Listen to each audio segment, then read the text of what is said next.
चला तर मग आज करूया खव्याचे गुलाबजामुन। त्यासाठी मी येथे वजनीप्रमाणे 150 ग्रॅम खवा घेतला आहे आणि 50 ग्रॅम मैदा घेतला आहे।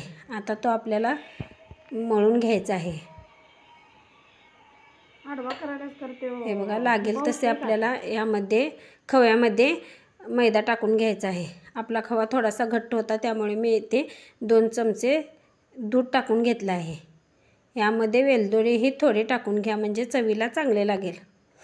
हे बघा, या पद्धतीने आपले हे खव्याचं पीठ गुलाबजामुनचं पीठ मळून घ्यायचं आहे। जोपर्यंत याला सॉफ्टनेस येत नाही तोपर्यंत हे पीठ आपल्याला मळून घ्यायचं आहे। आपले हे गुलाबजामुनचे परफेक्ट प्रमाण आहे। हे बघा, या पद्धतीने हे बघा, हा पहिला गोळा माझा चिरलेला आहे, त्यामुळे आपल्याला परत एकदा हे मिश्रण चांगले मळून घ्यायचं आहे।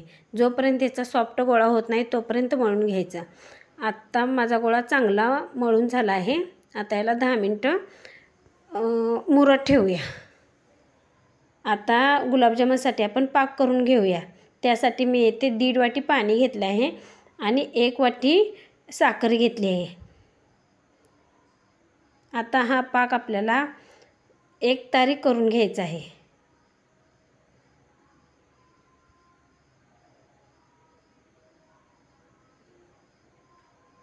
हे बघा, या पद्धतीने आपला पाक तयार होतोय। तोपर्यंत आपण इकडे गुलाबजामुनचे छोटे छोटे गोळे करून घेऊया। गोळे जास्त मोठे करायचे नाहीत, कारण पाकात तेला सोडले की गोळे आपोआपच मोठे होतील। त्यामुळे आपल्याला गुलाबजामुनचे गोळे छोटे छोटेच करून घ्यायचे आहेत। हे बघा, या पद्धतीने।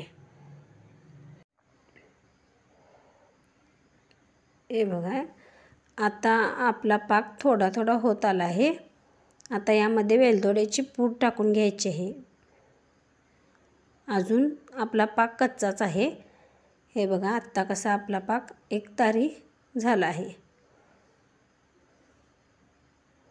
आता आपल्याला गुलाबजामुन तेलामध्ये तळून घ्यायचे आहेत। आपलं तेल आता इथे गरम झालं आहे।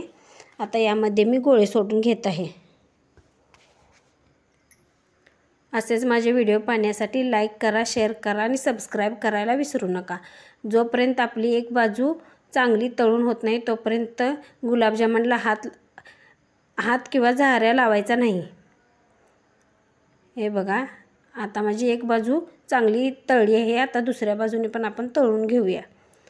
हे बघा, असे ह्या लालसर रंगावर आपले गुलाबजामुन तळून घ्यायचे आणि पाकात टाकून घ्यायचे। या पद्धतीने जर तुम्ही गुलाबजामुन केले तर आतपर्यंत पाक मुरेल आणि गुलाबजामुनचे प्रमाण चुकणार नाही। परफेक्ट असे गुलाबजामुन होतील। हे बघा, हे आता आपल्याला 4 तासासाठी मुरत ठेवायचं आहे।